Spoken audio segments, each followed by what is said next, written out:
ma-upgrade nila ang equipments namin. Tapos yung productivity na improve. Pati quality lalong-lalo na. So, saan nag-start ngayon yung business ninyo na furniture business, ma'am? O siya nga pala mga abay, ha? Ito inuupuan natin. Yan, gawa yan ni na ma'am. Oo. Table. Correct. Oo. At sana maging bahagi na rin kayo talaga ng taong bahay, ha? Para nauupuan namin, galing na rin sa inyo. Sige po. Nasa inyo. Ayan. Sige ho. Pero paano po? Paano, sabi nga ninyo, saan nag-start itong furniture business po ninyo? Saang lugar? Opo. Yeah. Ang aming planta po ay sa Las Piñas, no? Ang aming mga clients, parang ang dati yung mga homeowners, yan ang mga client namin. Ngayon din naman, kaya lang napunta kami doon sa section ng high-end. So, usually, ang mga high-end na clients, yung mga designer yan. Opo. Ngayon, yung mga designer, ayaw naman nila na bibili lang sila sa store na may kamukha sa iba. Yes. Kasi nila distinct. Correct. Unique. Unique. Na sila lang meron. So, yung mga tela, ini-import, ang mga carcass, yun nga yung ginagawa namin. So, yung mga latest in the market na trend, ang mga nagdi-dictate na rin ay designer, architect, contractors. Kaya yung mga pagpunta namin sa furniture, unti-unti na yan. 23 years na rin po kasi kami. Wow naman. Start po kami na 1991. Ayun. Ngayon, going 24 years na. Wow. At malaki ang naitulong dito ng DOST sa inyo. Pangalawang beses na. Talaga naman. Nakasuki-suki ho kami ng DOST at hindi namin makakalimutan ng participation nila sa growth namin. Ngayon yung second na binigay nila sa amin, meron kami yung clean air, kaya yung mga empleyadong, yung mga manggagawa sa baba, hindi sila naiinitan kasi merong malamig na hangin na bumubuga sa kanila.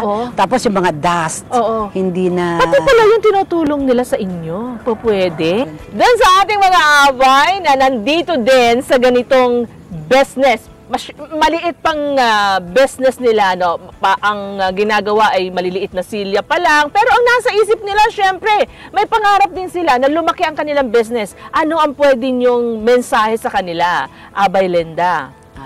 Sa atin po mga nanonood ngayon, kailangan po pag tayo ay pumasok sa isang negosyo, focus lang po tayo. Kasi sa aking personal experience, akala ko noon, pagka meron ka na naitabing pera, patayo ka ng kantin, patayo ka ng mga washing and laundry, pinasok ko yun.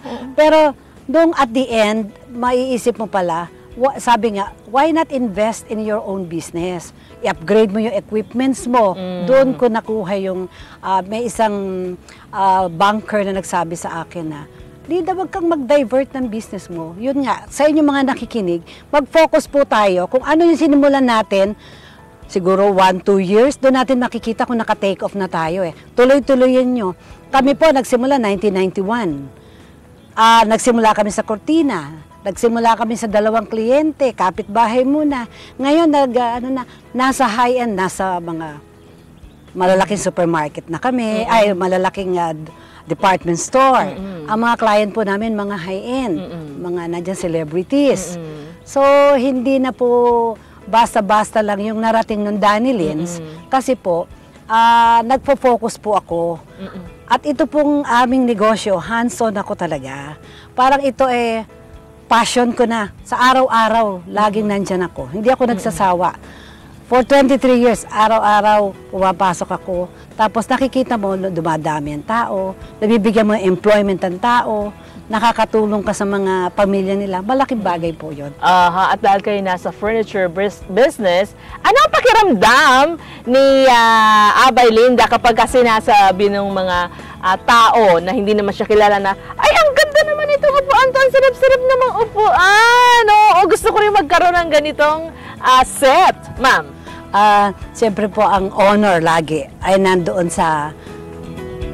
nasa akin, at saka nandun na rin po ang contribution ng aking magagaling na mga tauhan, mga partner in the business, kasi hindi naman ho magsasucceed ang isang negosyo kung hindi mo rin inaalagaan ng yung mga tao. Tama ho yun.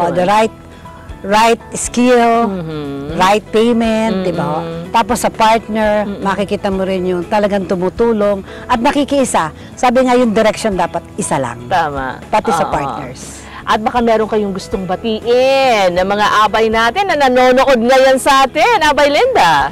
Ay, binabati ko po si Director Fortuna kasi sila ang malaking bagay na naging namin, share dito sa aming success. At binabati ko din po yung mga tauhan ng Danny Lins. Kayo ang aming buhay. Hanggat nandyan ang mga tauhan ng Danny Lins, nandyan ang mga partners, tuloy-tuloy po ang ating negosyo. Ayan. So mga bay, nais natin magpasalamat kay Abay Linda para sa ibinigay niyang oras para sa taong bahay sa Kumikitang Business. Babalik kami.